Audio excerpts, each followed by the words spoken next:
തീവ്ര വോട്ടർ പട്ടിക പരിഷ്കരണത്തിനെതിരെ സംസ്ഥാന സർക്കാരൊക്കെ നൽകിയ ഹർജി സുപ്രീം കോടതി ഇന്ന് പരിഗണിക്കുന്നുണ്ട്. മുസ്ലിം ലീഗൊക്കെ ഹർജി നൽകിയിട്ടുണ്ട്.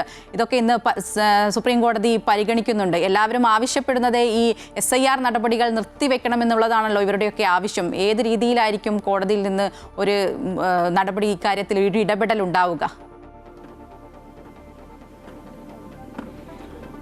മായ, ജസ്റ്റിസ് സൂര്യകാന്ത് അടങ്ങിയ 3-അംഗ ബെഞ്ചാണ് SIRുമായി ബന്ധപ്പെട്ട ഹർജികൾ പരിഗണിക്കുന്നത്. നേരത്തെ തന്നെ ഈ ഹർജി ചൂണ്ടിക്കാട്ടിയപ്പോൾ വളരെ വേഗത്തിൽ പരിഗണിക്കാമെന്നൊരു നിലപാട് ചീഫ് ജസ്റ്റിസ് എടുക്കുകയായിരുന്നു. മാത്രമല്ല, ഇതിന് വേഗത്തിൽ പരിഗണിക്കണമെന്ന ആവശ്യം ഹർജിക്കാരും മുന്നോട്ട് വെച്ചിരുന്നു. കാരണം SIR നടപടികൾ ഇപ്പോൾ കേരളത്തിൽ പുരോഗമിക്കുകയാണ്. BLOമാർ ആത്മഹത്യ ചെയ്യുന്ന സാഹചര്യങ്ങളുണ്ട്.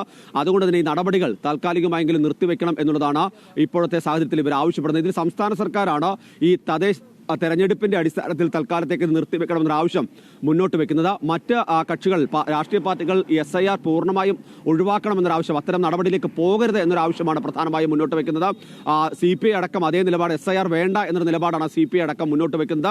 മറുവശത്ത് സംസ്ഥാന സർക്കാരിനെ സംബന്ധിച്ച് അത്തരമൊരു നിലപാട് സ്വീകരിക്കാൻ കഴിയില്ല. ഇതൊരു ഭരണഘടനാ സ്ഥാപനത്തിന്റെ ഭാഗത്തുണ്ടാകുന്ന നടപടിയാണ്. സ്വാഭാവികമായും സംസ്ഥാന സർക്കാർ ഭരണഘടനാ സംവിധാനം അനുസരിച്ച് മുന്നോട്ട് പോകുന്നതാണ്. ആ ഒരു ഘട്ടത്തിൽ അത്തരത്തിൽ ഒരു നിലപാടിലേക്ക് കാര്യങ്ങൾ പോകാൻ കഴിയില്ല. അതുകൊണ്ട് തന്നെ ഇപ്പോഴത്തെ സാഹചര്യത്തിൽ താൽക്കാലികമായി നിർത്തിവെക്കണം. ഈ തദ്ദേശ തെരഞ്ഞെടുപ്പ് കഴിയട്ടെ, അതിനുശേഷം തുടർ നടപടികൾ ആലോചിക്കാം. BLOമാർ, ഉദ്യോഗസ്ഥരടക്കമുള്ള മറ്റു വിഭാഗങ്ങൾക്കെല്ലാം തന്നെ വലിയ തരത്തിലുള്ള സമ്മർദ്ദം ഇതുമായി ബന്ധപ്പെട്ട ഉണ്ട്. മാത്രമല്ല, ഇതിന്റെ പ്രധാനമായി കാര്യങ്ങൾ വിശദീകരിച്ച് നൽകേണ്ട ആളുകൾ, അല്ലെങ്കിൽ ഏതെങ്കിലും തരത്തിൽ ഹിയറിങ്ങിനോ മറ്റ് ആക്ഷേപങ്ങളൊക്കെ തന്നെ ഉന്നയിക്കേണ്ട ആളുകൾ തിരഞ്ഞെടുപ്പ് ചുമതലകളിലാണ്. ഇതടക്കമുള്ള കാര്യങ്ങളാണ് ഇപ്പോൾ സംസ്ഥാന സർക്കാർ സുപ്രീം കോടതിയെ അറിയിച്ചിട്ടുള്ളത്. അതേസമയം തന്നെ 26-ാം തീയതി ഇതുമായി ബന്ധപ്പെട്ട മറ്റ് ഹർജികൾ നിലവിൽ സുപ്രീം കോടതി പരിഗണിക്കുന്നുണ്ട്. അങ്ങനെയെങ്കിൽ ഒരുപക്ഷേ ഇത് ഒന്നിച്ച് പരിഗണിക്കാനുള്ള സാധ്യതയുണ്ട്.